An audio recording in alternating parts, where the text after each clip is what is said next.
இந்த டேபிள நல்லா க்ளோஸா பாருங்க.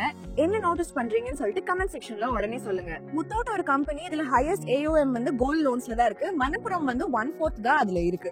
பட் நம்ம கீ பெர்ஃபார்மன்ஸ் இண்டிகேட்டர்ஸ் பார்த்தோம்னா நெட் NPA தவிர மணப்புரம் வந்து அஹெடா இருக்காங்க எல்லா மெட்ரிக்ஸ்லயுமே. முத்தூட் கோல்ட் லோன் போர்ட்போலியோ வந்து 84% அதனுடைய டோட்டல் AUM கான்ட்ரிபியூட் பண்ணுது. மணப்புரமோடது 59% தான்.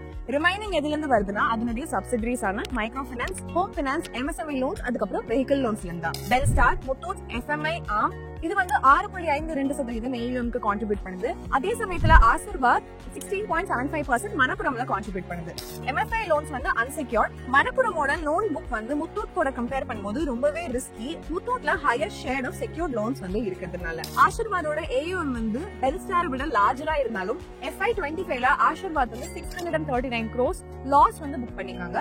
பெல்ஸ்டார் வந்து 46.4 crores ப்ராஃபிட்ல இருக்காங்க. இன்னொரு சைடு நம்ம பார்த்தோம்னா பெல்ஸ்டாரோட நெட் NPA வந்து 0.43%, பட் ஆசீர்வாதோடது 2.5%.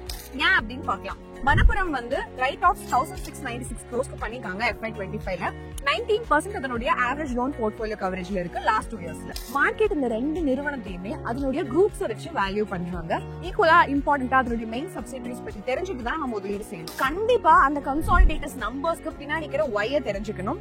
அப்பதான் வந்து ஆனுவல் ரிப்போர்ட்டை முழுசா நம்ம புரிஞ்சுக்கிட்டோம்னு அர்த்தம். இந்த மாதிரி இன்ஃபர்மேஷன் தெரிஞ்சுக்க க்ரோ தமிழை மறக்காம ஃபாலோ பண்ணிடுங்க.